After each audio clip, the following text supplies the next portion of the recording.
Una de las estrategias más efectivas del diablo para engañar al hombre moralista y religioso, pero natural, es decir, no creyente, es por medio de las falsas religiones y las falsas iglesias. El diablo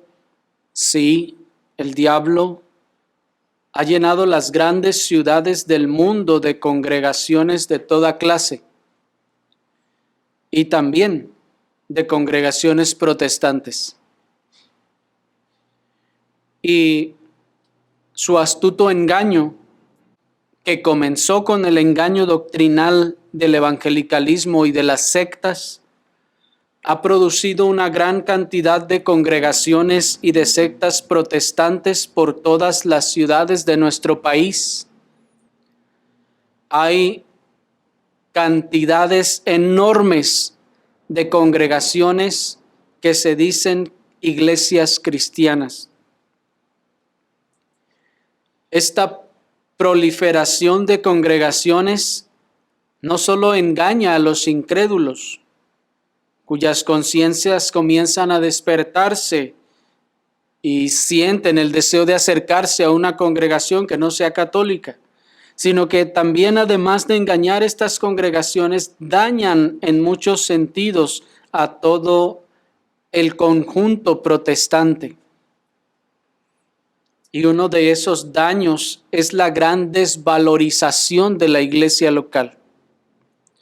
Entre más congregaciones hay en las ciudades, crece la desvalorización de la iglesia local, dado que desde las más grandes denominaciones hasta todo el evangelicalismo de nuestro tiempo han adoptado los métodos y los modelos del crecimiento mercadotécnico mundano. Lo mismo ha pasado con su modelo de plantación de iglesias. Es decir, que se han esforzado en la competencia por abrir iglesias como si fueran sucursales.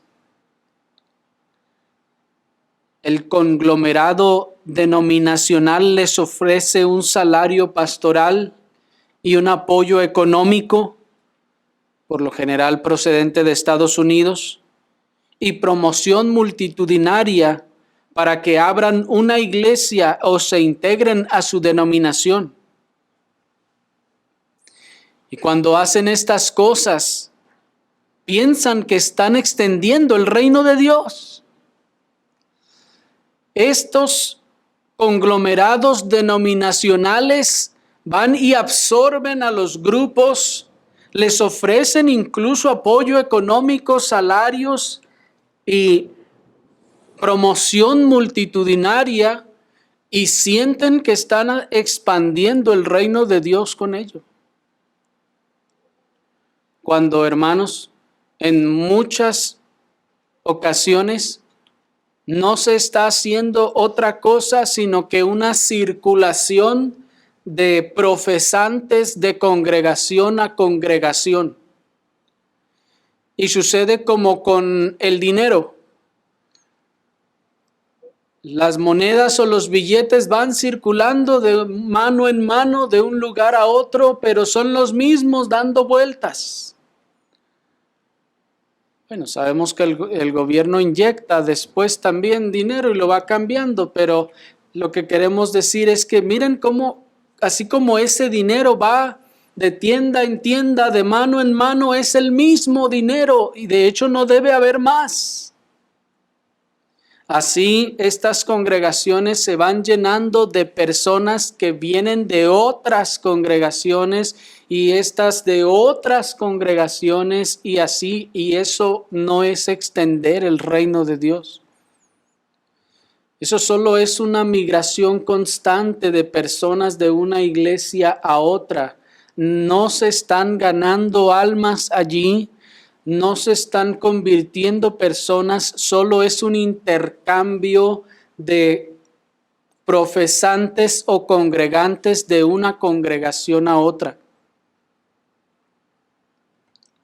El problema de todo esto es que las congregaciones se han reproducido por competencia y están dispuestos a recibir y aceptar lo que sea a fin de crecer o de abrir otras. Y llegan al punto en que hay tantas ya, tan solo en cada ciudad, al punto que los congregantes no solo ya no se sienten comprometidos con una congregación, con una iglesia local, sino que también se sienten libres de salir de ella e irse a otra en el momento que mejor les parezca. Porque las congregaciones en ese sentido perdieron valor en la mente y en el corazón de los que se profesan ser cristianos. Y así de fácil y de rápido como llegan a una, no les agrada algo y se van a otra y a otra y a otra.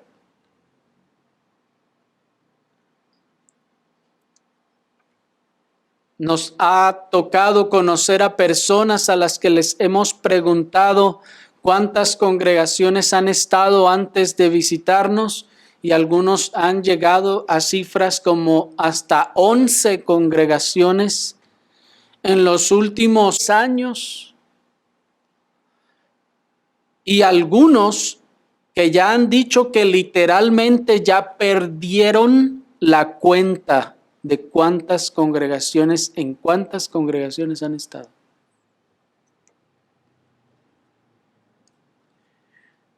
Este espíritu de franquicia eclesial ha producido que personas salgan de las iglesias por razones ilegítimas, por pecado y hasta por excomunión, y sean recibidas sin ningún reparo en las demás congregaciones que abundan,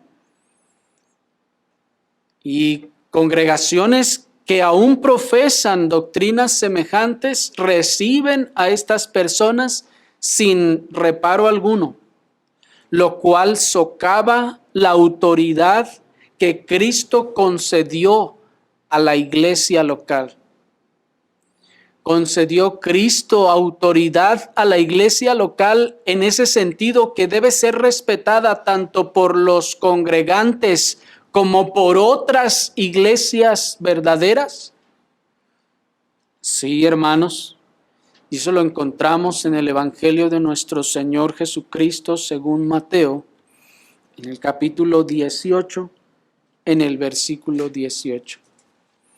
Acompáñenme al Evangelio de nuestro Señor Jesucristo según Mateo, capítulo 18, versículo 18, y allí vamos a ver la autoridad de la iglesia local.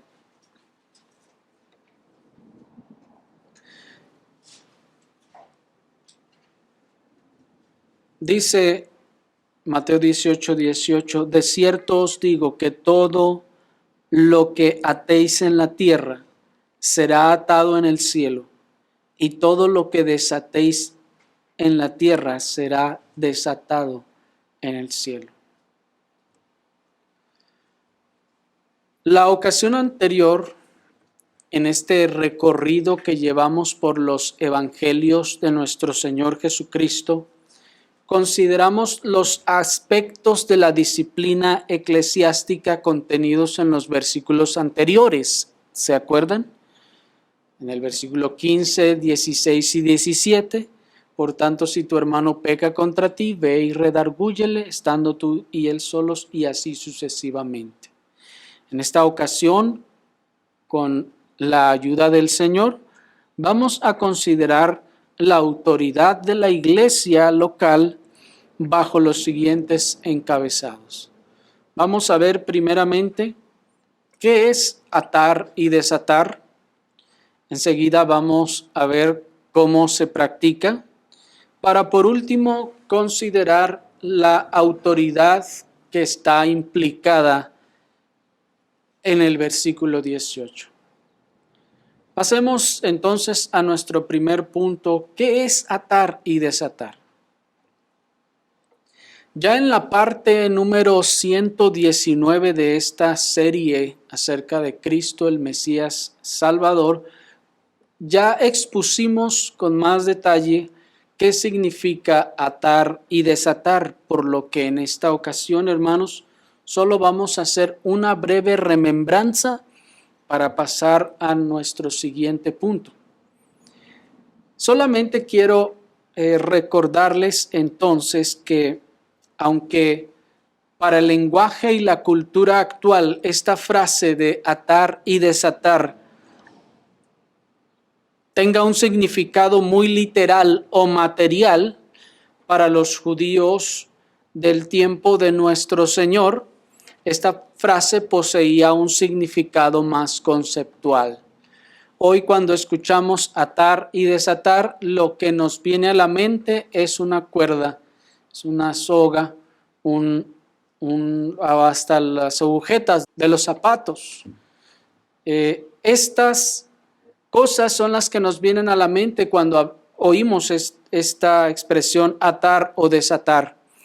Sabemos sí que en el evangelicalismo, en el pentecostalismo, en nuestro tiempo se utilizan estas cosas más para pretender que el creyente tiene ciertos poderes para atar o desatar frases, declaraciones y cuanta cosa, pero ya vimos la ocasión anterior que eso no es así.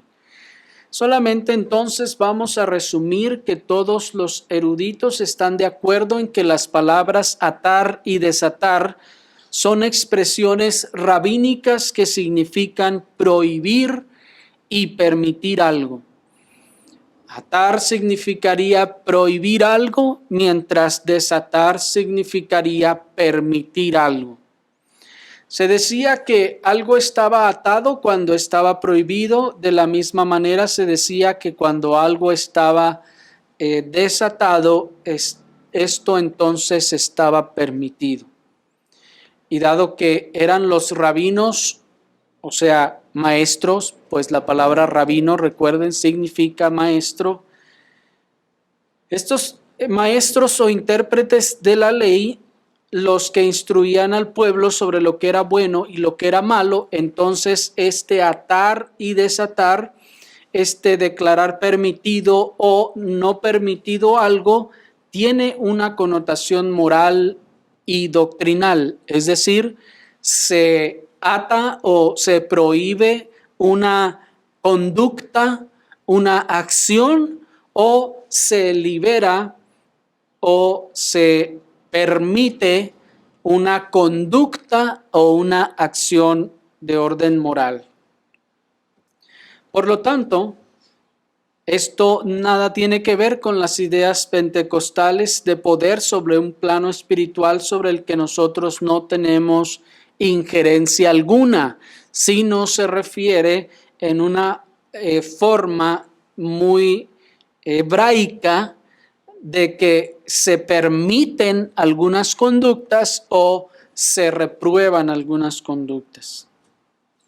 Ahora bien, en relación con nuestro texto y el contexto de lo que acabamos de leer, la expresión atar y desatar aquí entonces se refiere a la autoridad que está siendo conferida de parte de Cristo para ya sea permitir o declarar a alguien admitido en la iglesia o prohibir o declarar a alguien relegado de la comunión de la iglesia local. Miren el contexto, están ahí en el versículo 15. Por tanto, si tu hermano peca contra ti, ve y repréndele estando tú y él solos. Si te oyere, has ganado a tu hermano, mas si no te oyere, toma aún contigo a uno o dos, para que en boca de 2 o 3 testigos conste toda palabra. Si no oyere a ellos, dilo a la iglesia. Si no oyere a la iglesia, tenle por gentil y publicano. Y no ha acabado, no ha cambiado de tema y dice, de cierto os digo que todo lo que atéis en la tierra será atado en el cielo, y lo que desatéis en la tierra será desatado en el cielo. Noten entonces que en el contexto de lo que acabamos de leer, lo que aquí significa atar y desatar está referido a la autoridad que el Señor está confiriendo a esta iglesia que ya juzgó la situación, y entonces el Señor le da la autoridad para atar, que en este caso sería declarar a alguien relegado de la comunión de la iglesia, o desatar, que sería declarar a alguien admitido en la comunión de la iglesia. ¿Y cómo se hace esto? Bueno, precisamente a través de todo el juicio que vimos que se hace en la disciplina eclesiástica. Y pasemos a nuestro segundo punto para ver cómo se practican estas cosas. Vimos la ocasión anterior cuando vimos acerca del procedimiento de la disciplina, que la iglesia se va a reunir después de que se haya seguido el proceso, recuerden, y si no ha habido arrepentimiento por la exhortación de uno, de dos y luego de toda la iglesia, entonces la iglesia se reúne y determina lo que ha de ocurrir con este infractor que no se ha arrepentido. De manera que con la expresión todo lo que atares en la tierra será atado en los cielos, y todo lo que desatares en la tierra será desatado en los cielos, del versículo 18, la iglesia local aquí está recibiendo de parte de Cristo el Señor, de parte de la cabeza de la iglesia, la autoridad, miren, para juzgar los casos de pecado entre ellos, conforme a la enseñanza de la Escritura, y también está recibiendo la autoridad para determinar autoritativamente el estado y la condición del infractor. Porque alguien dirá, pero ¿quién dijo que se tenían que reunir y juzgarme? Bueno, lo dice la Escritura. Y no solo nos ha mandado qué hacer, sino el Señor, miren cómo está respaldando esta labor. El Señor sabía que habría muchos en las congregaciones que se opondrían a estas cosas. Sabía que vendrían muchos que cuestionarían y dirían, ¿con qué autoridad hacen ustedes esto? Y nosotros entonces debíamos poder, y para eso el Señor nos proveyó de esta declaración, debíamos poder decir con la autoridad de Cristo. Y con el respaldo de Cristo, la iglesia se ha reunido y ha juzgado estas cosas y ha determinado estas cosas. El Señor sabía que iba a ocurrir que cuando la iglesia se reuniera, juzgara una situación y señalara a una persona como, dice el versículo, gentil y publicano, es decir, inconverso, incrédulo, y le expulsara de la comunión de la iglesia, entonces muchos de esos iban a decir, no, ¿por qué? ¿Y tú quién eres para expulsarme? ¿Qué autoridad tienes? Y como se dice hoy en día, pues ni que estuviéramos en la católica, ¿verdad? Para que me excomulguen. De hecho, hermanos, en el evangelicalismo de nuestro tiempo, oír la palabra excomunión les suena católico. Y nunca lo habían escuchado muchas veces en lo que llaman cristianismo y mucho menos practicado. Entonces escuchan que alguien se le excomulgó y se espantan o se escandalizan y dicen, ¿con qué autoridad hacen eso? Ve nomás, hacen lo que les da su gana. Son herejes o quién sabe cuánta cosa dirán.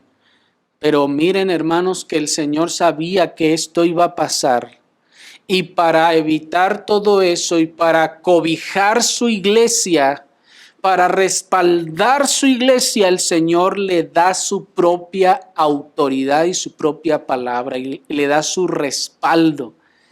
Y les dice, lo que tú determines será determinado también en el cielo.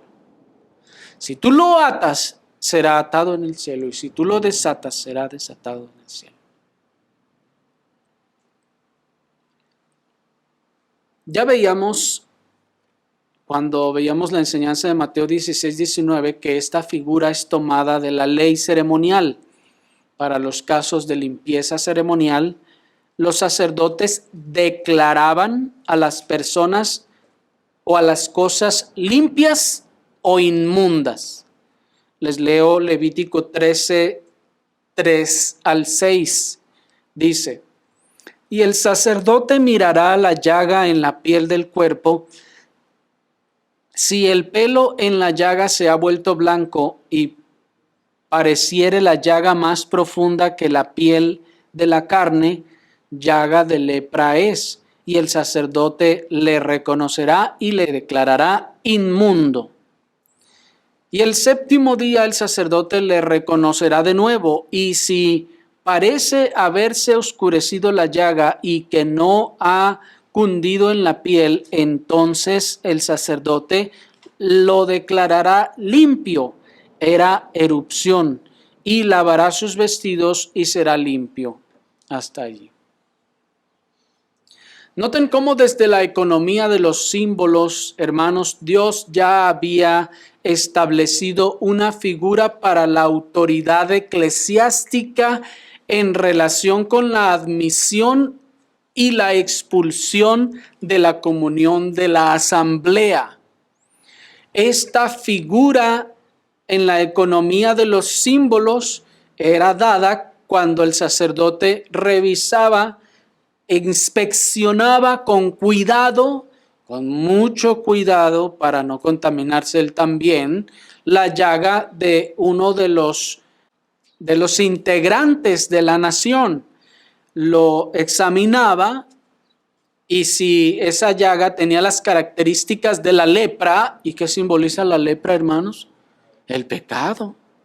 Miren que es clara el señalamiento y el objetivo, el propósito de Dios de establecer estas cosas para cosas futuras, para realidades futuras. Entonces, cuando observa que es lepra, que es pecado, entonces, ¿qué hace? El sacerdote lo declara inmundo.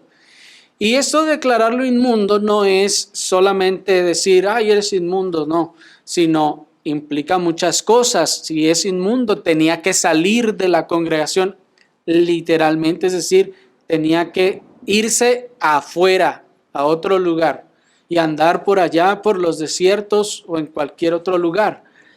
No podía tener ya contacto con ninguno de los que estaban dentro de la congregación, ni aunque fueran sus familiares. Ya no debía tener contacto con nadie dentro de la congregación, ni aunque fueran sus hijos, ni aunque fueran sus padres, no debían tener contacto. Ni siquiera, hermanos, buscarse para hablarse. ¿Por qué? Porque se pegaba la lepra. Miren qué figura tan interesante. Es una metáfora, ¿sí la están entendiendo? Es una metáfora. De hecho, se sabe que cuando hablaban con algún leproso tenían que tener al menos unos 10 metros de distancia con el leproso para no contaminarse y que el viento estuviera soplando a las espaldas del sano. Porque si el viento está soplando a las espaldas del leproso, le podía pasar la contaminación. Qué metáforas tan interesantes, ¿verdad? Que ahora que estamos viendo también la necesidad y la importancia y el deber de la meditación, hermanos, son cosas en las que hay que meditar y vamos a encontrar también muchas aplicaciones para nuestros días.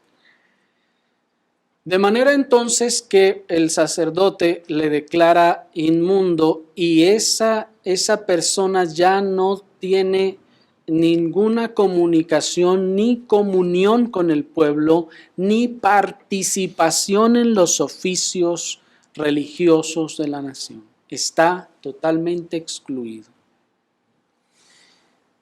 Y de aquí es de donde viene entonces esta figura que nuestro Señor aplica para la labor de la iglesia, que toma y dice, miren, esto también es así. Todo lo que atéis ustedes en la tierra, todo lo que ustedes releguen en la tierra, quedará relegado en el cielo, y todo lo que ustedes admitan en la tierra será admitido también en el cielo.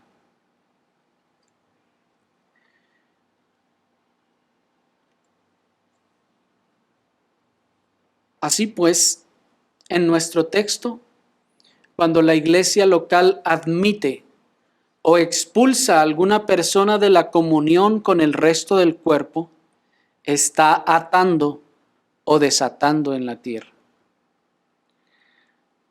Y la promesa de Cristo aquí consiste en que lo que la iglesia local, guiada por la palabra de Dios, apruebe o desapruebe, será ratificado por el cielo mismo. Miren, hermanos, qué respaldo tan sólido da el Señor. Porque, repito, sabía el Señor que vendrían muchos y dirían, ¿quién eres tú para echarme de la comunión? ¿Con qué autoridad me echan? Yo y Dios. El Señor está diciendo, no se trata de yo y Dios. Es yo y Dios a través de la iglesia. Tú no puedes decir, no, pues yo estoy bien con Dios. Yo no necesito de la aprobación de ustedes, porque yo y Dios acá, nosotros estamos bien. No, el Señor está diciendo, si la iglesia te expulsó, no estás bien. Fuiste también expulsado en el cielo. Si la iglesia se reunió, juzgó y determinó que tu condición es no salvo, que no estás correctamente delante de Dios, tú no puedes decir yo y Dios. Ahí está entonces, miren la autoridad de la iglesia local en la tierra.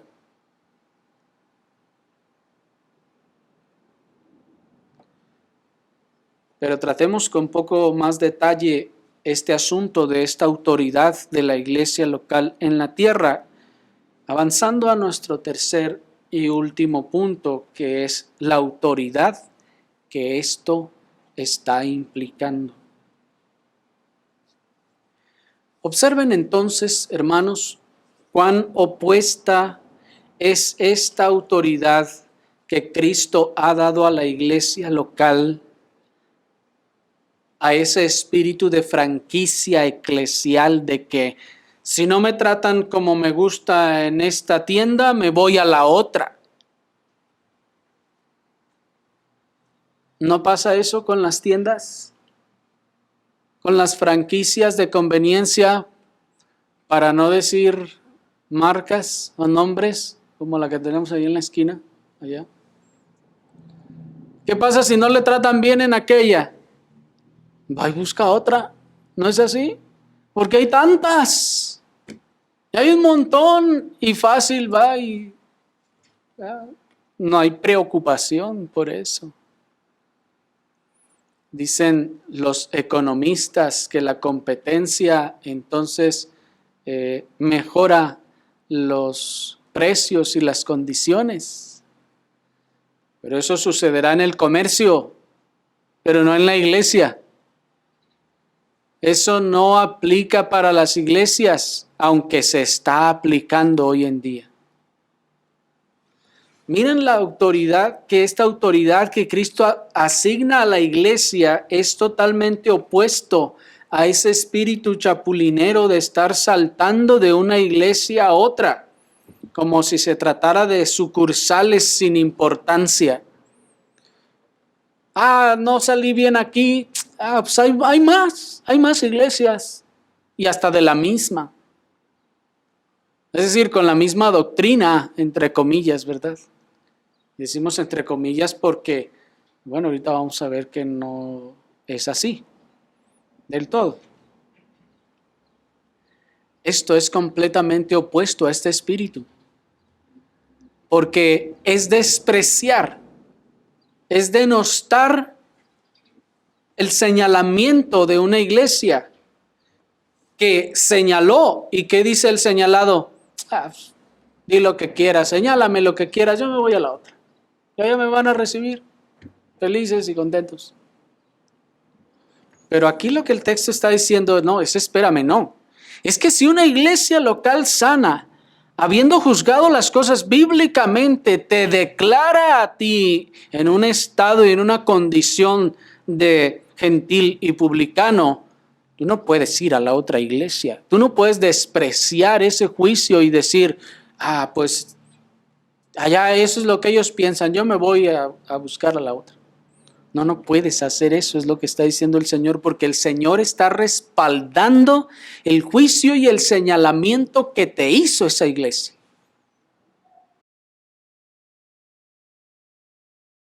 ¿Sí me explico?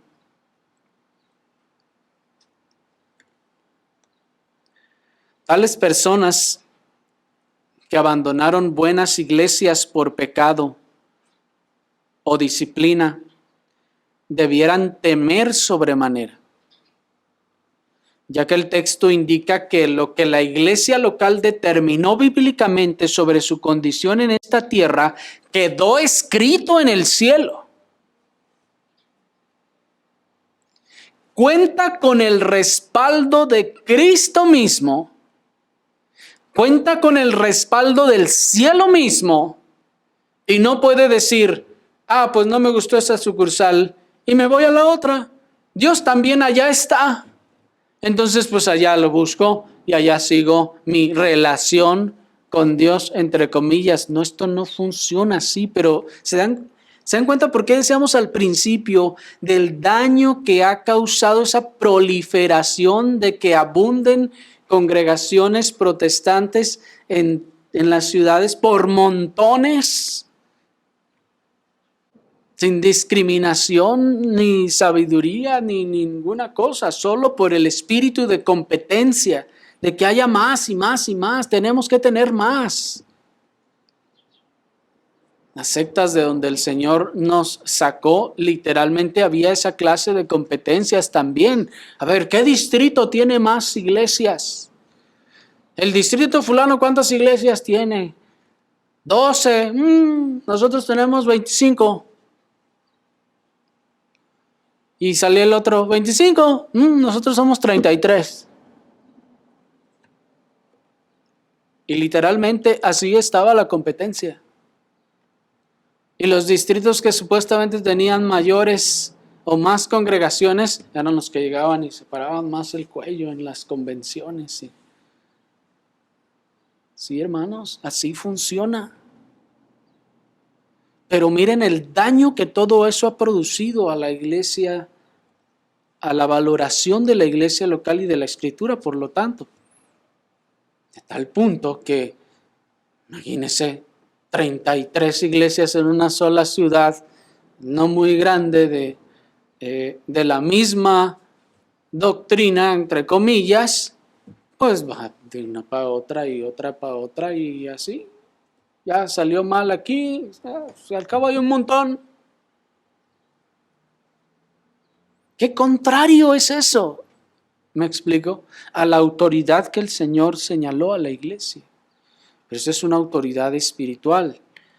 Y dado que no se manifiesta ni se ejerce en el medio físico, pues las personas van tranquilamente a la otra congregación y van pensando, la única forma que me detendrá de hacer eso es que caiga un rayo y me parta y entonces se entienda que no debo de andar huyendo de esta que me señaló y que me corrigió, para ir a otra. ¿Sí me explico? Dado que este es un señalamiento, hermanos, espiritual, y que este es un respaldo espiritual y que está en el cielo y que no podemos ver el letrero ahí escrito en el cielo, entonces la gente va y hace lo que quiere.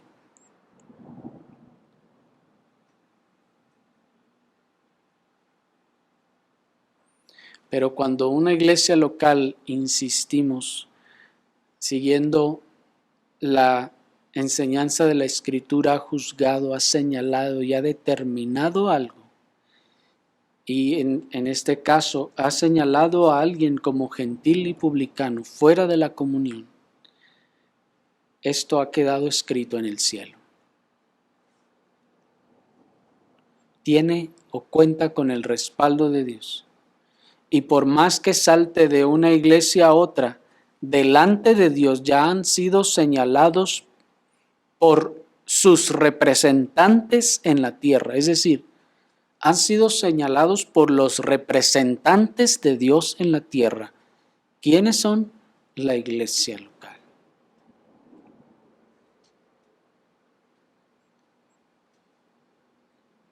Se fijan toda la doctrina y toda la autoridad que se perdió cuando le dieron interpretación a este texto diciendo que significaba que ustedes pueden atar y desatar y declaro. Miren todo lo que se perdió. Miren el interés del diablo que prolifere esa falsa enseñanza de atar y declarar y desatar para que se ignore la importancia de la autoridad que el Señor está dando a la iglesia local en este versículo. ¿Sí me están siguiendo? El diablo está feliz que todos crean que eso significa declarar y atar y echar demonios y cuanta cosa. Está feliz. ¿Por qué? Porque así todo mundo va a seguir engañado y saltando de iglesia en iglesia y llegar al final al infierno.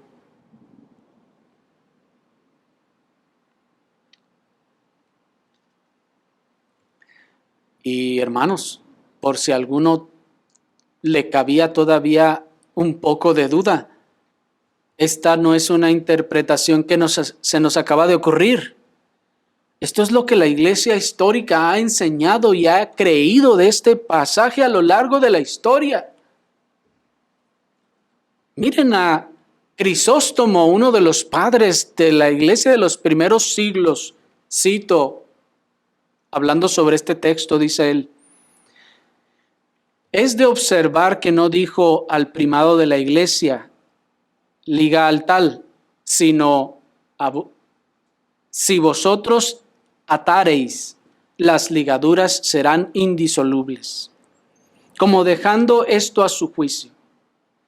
Ved cómo ata el Señor con dobles ligaduras al incorregible, con la pena actual, es decir, con la separación de la iglesia, de la que ya ha hablado el Señor cuando dijo, tenedle como un publicano, y con el suplicio futuro de quedar atado en el cielo, a fin de que con la multitud de juicios se desvanezca la cólera del hermano. Termina la cita.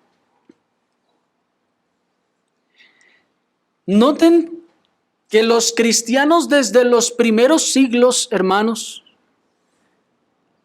han sostenido y creído que esto significa el pasaje.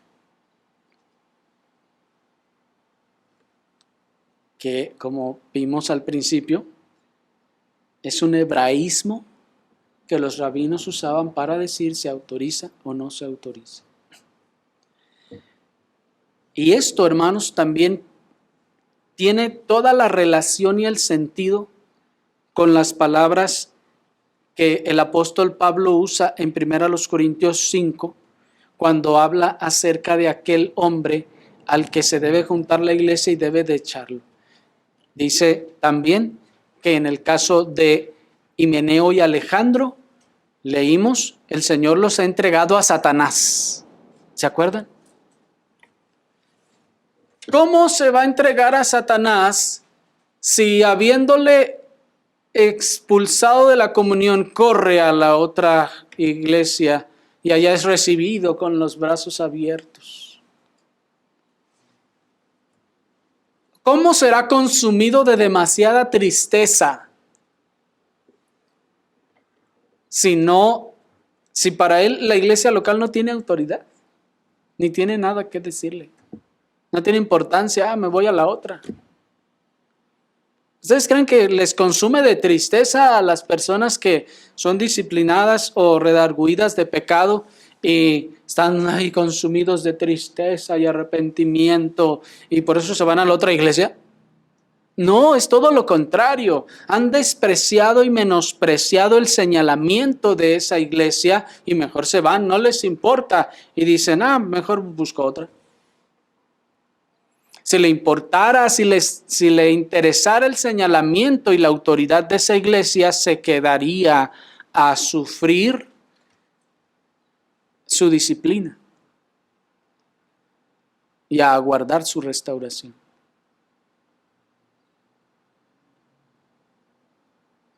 ¿Me explico? Pero no le importa a la iglesia local. No le interesa. Solo está pensando en sí mismo. Dice también el ministro puritano Adam Clarke, cito, cualquier determinación que toméis de conformidad con estas instrucciones para vuestra conducta hacia un hermano ofensor será considerada justa y ratificada por el Señor. Termina la cita. Les cito a otro puritano. Dice el comentarista Albert Barnes, cito, el significado de este versículo es, todo lo que hagáis en la disciplina de la iglesia será aprobado por Dios y atado en el cielo. Termina la cita. Otro puritano más, dice el puritano Matthew Poole, cito, la sentencia de la iglesia pronunciada justamente en el caso de ofensas se agrega para que las personas a quienes justamente se les niega la comunión de la iglesia no desprecien tales censuras. Cristo asegura a estas personas que tales censuras no deben ser menospreciadas porque Dios las confirmará en el cielo, como también a sus absoluciones y readmisiones de tales personas en su comunión, tras su verdadero arrepentimiento y reconocimiento de sus errores.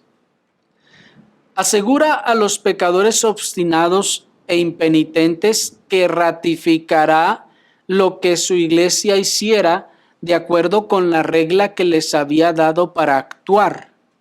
Por lo tanto, es un texto terrible para aquellos que están justa y debidamente separados de la comunión de la iglesia por pecados notorios y escandalosos, tales como los que se cometen y no se arrepienten, nunca entrarán en el reino de Dios. Termina la cita.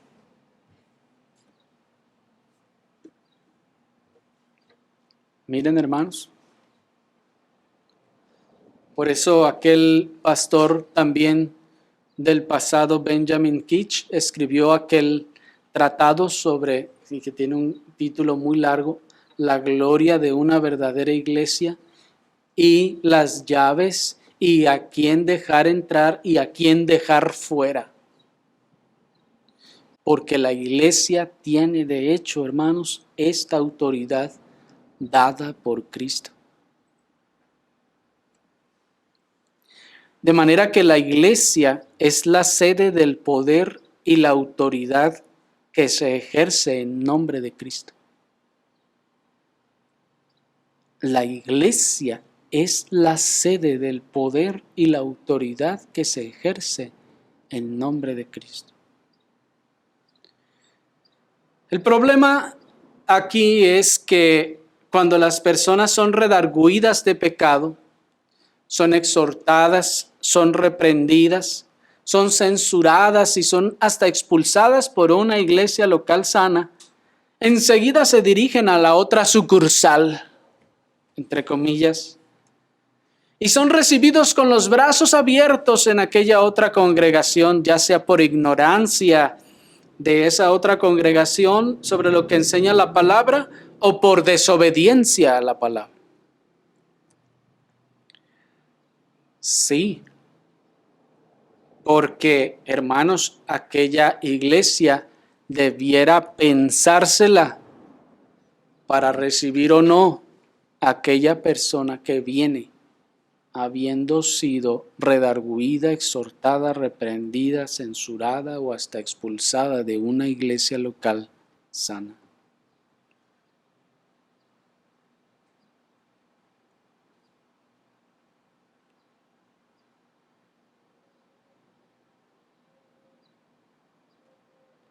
El problema es que cuando estas otras congregaciones reciben a estos que salen huyendo por pecados o ilegítimamente de una congregación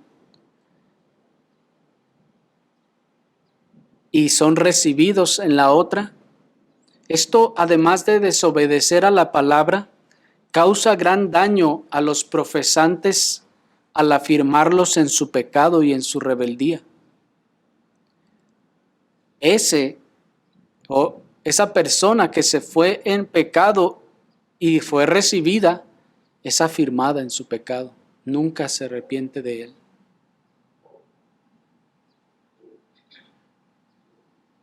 Y lo seguirá cometiendo.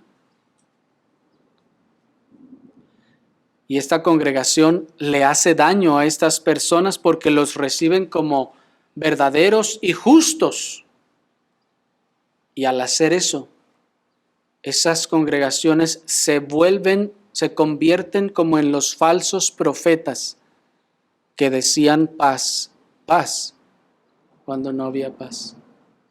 Dice Jeremías 6:13, porque desde el más chico de ellos hasta el más grande, cada uno sigue la avaricia. Ahí está la condición del que fue redarguido, exhortado o excomulgado.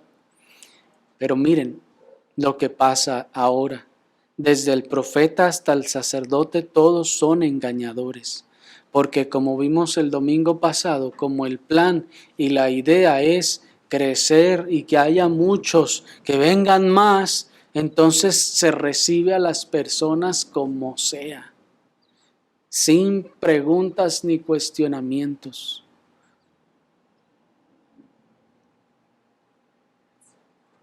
Y dice el 14, y curan la herida de mi pueblo con liviandad, diciendo paz, paz, y no hay paz. No hay paz con Dios cuando una iglesia sana ha expulsado y ha censurado por el pecado. Pero esta es la realidad que vivimos hoy en día en el evangelicalismo y aún en el neocalvinismo de nuestro tiempo, hermanos. Esta es una realidad. Por eso les decía, es una transferencia de profesantes de un lado para otro, un círculo vicioso.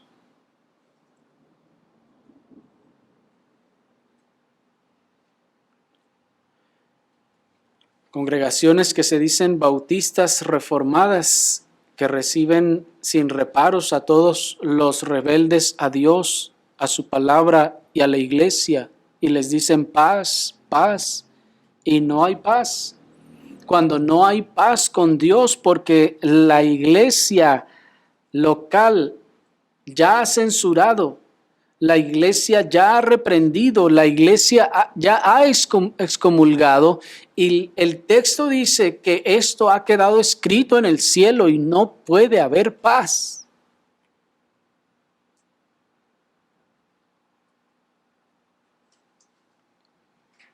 ¿Qué debería hacer entonces una iglesia sana al recibir una persona que se dice cristiana y que salió de otra iglesia de esa misma ciudad?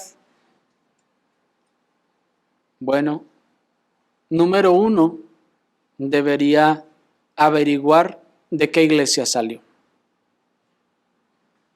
Es necesario averiguar de qué iglesia salió para ver cómo se puede proceder, ¿verdad? Porque si nos dice que salió de la Iglesia Católica, pues hermanos, ahí no podemos esperar seguir algún procedimiento como vamos a mencionar en los siguientes pasos. Nos dice que salió de la secta de la luz del mundo, hermanos, pues tampoco vamos a decirle, no, regrésese allá porque aquella es una iglesia sana y tiene que seguir su procedimiento. Hermanos, pues esa no es una iglesia, es una secta y es una situación diferente. Lo segundo que es necesario hacer es averiguar las razones de su salida. ¿Por qué salió de aquella congregación? Evidentemente, la mayoría de las personas que salen por pecado, pues van a ir y van a decir, no, es que aquella iglesia andan bien mal y son bien desobedientes y no, que son así, son asá y no tienen amor y aquí que allá y aquí y así, ¿verdad? Pero es necesario averiguar, no dejarlo así nada más, darlo por sentado. Lo tercero que se puede o en algunos casos se debe hacer es solicitar una carta de recomendación o información al pastor anterior si se trata de una iglesia aceptablemente sana, ¿verdad? Como les decía, si viene de la iglesia católica, pues no vamos a pedirle una carta de recomendación al padrecito, ¿verdad? Estamos hablando entonces de una iglesia que al menos se esperaría que es sincera y procura ser sana y predica el evangelio verdadero, ¿verdad? En cuarto lugar, si se trata de una persona que salió ilegítimamente por pecado o por disciplina, en muchos casos habrá que recomendarle que se vuelva a la disciplina de su iglesia local. Si una iglesia recibe la visita de una persona que viene incluso tal vez hasta de una iglesia que cree igual, o tal vez hasta una iglesia que considera iglesia hermana, y esta persona llega y dice, no, pues es que me trataron mal y me acusaron de pecado, y hermanos, eso no se puede dejar así. Si dice, vengo de la iglesia fulana, creo que es hermana de con ustedes, hermanos, ahí la recomendación es, debe regresarse a su iglesia local, seguir su proceso de disciplina y arrepentirse allá en su iglesia local.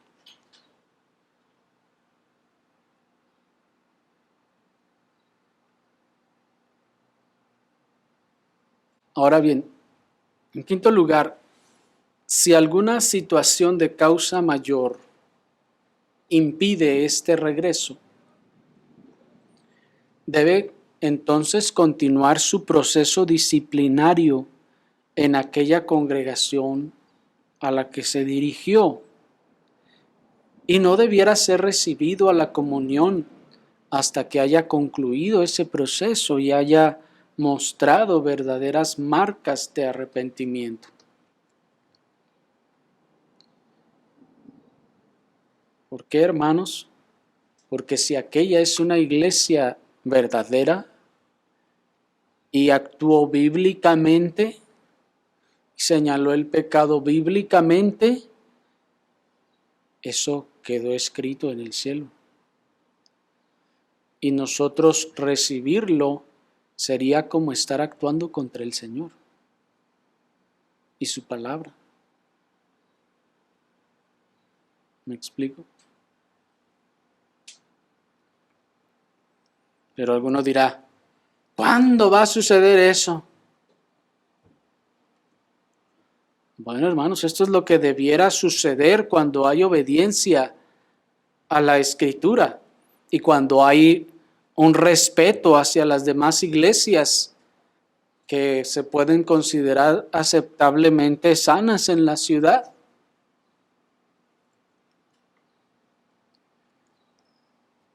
Hay una congregación con la que no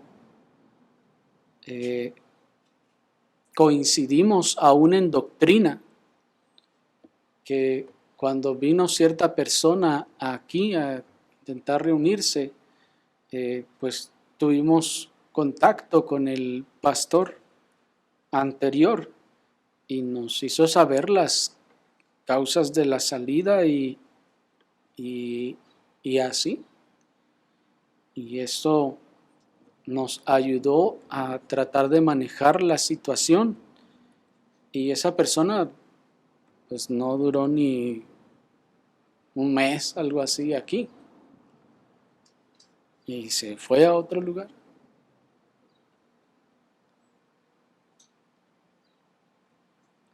Ahora pues, que no lo hubiéramos estado haciendo cualquiera de las congregaciones en el pasado, no significa que no podemos comenzar a obedecer la Escritura, hermanos, en cuanto a estas cosas y ser cada vez más cuidadosos con esto.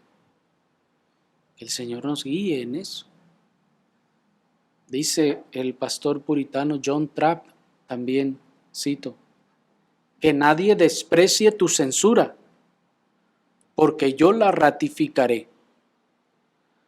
Todo lo que atéis, es decir, prohibáis, obedéis, así como todo lo que desatéis, es decir, ordenéis, permitáis, será secundado y establecido por mí en el cielo, de modo que vuestra palabra ciertamente permanecerá.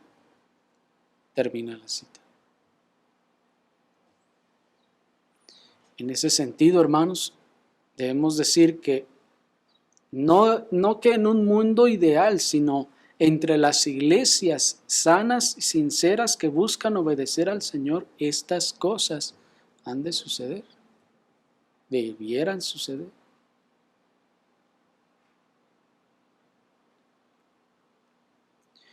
Y por último, hermanos, debemos aclarar que con esta autoridad dada a la iglesia local, no es que nuestro Señor Jesucristo está queriendo confirmar toda clase de sentencias de la iglesia local, cuando éstas no hubiesen sido hechas legítimamente, es decir, bíblicamente, o que hubiesen sido hechas bajo coerción de algún tipo, o que hubiesen sido hechas bajo algún engaño de aquellos no regenerados que se hubiesen colado en alguna membresía.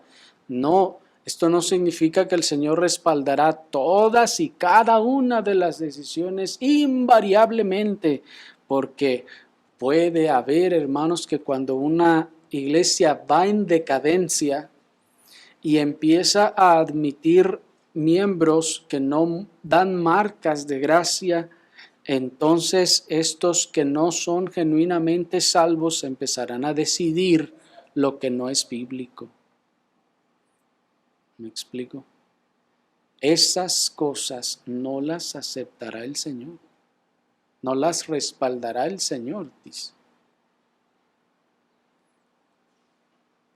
También se debe reconocer que una membresía puede fallar en su juicio por ignorancia o por emoción, por lo que sus oficiales podrán oponerse a la decisión, lo que pondría una mancha sobre la decisión y obligaría a reevaluarse.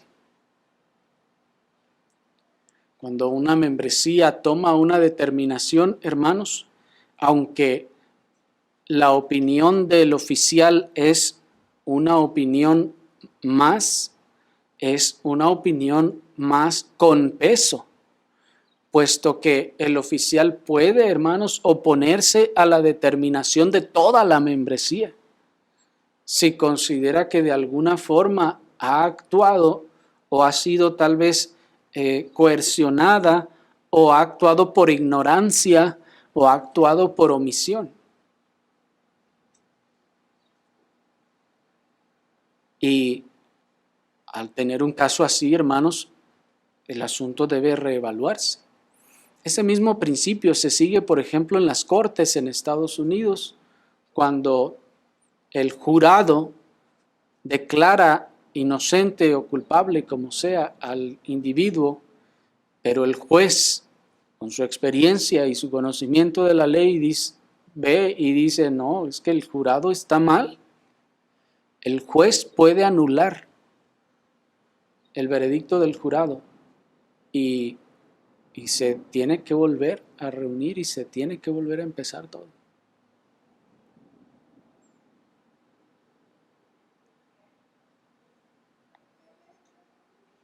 Pero cuando tanto el oficial como la membresía, ambos hayan justa tal decisión y hay unanimidad y un mismo espíritu, es algo respaldado por el Señor.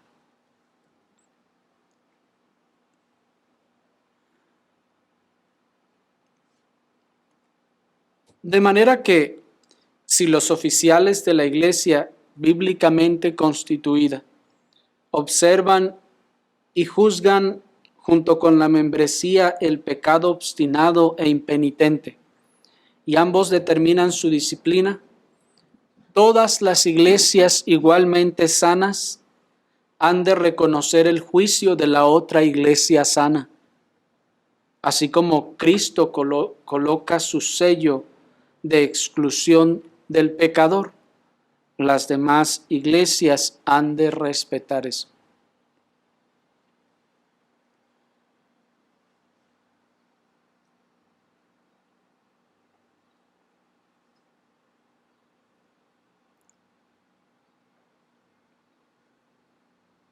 Así pues, Cristo, como Rey de la Iglesia, coloca su sello de aprobación o de desaprobación a aquello que sus oficiales y la Iglesia reunida en legítima asamblea, basados en la Escritura, aprueban o desaprueban, liberan o retienen, reciben o rechazan, atan o desatan.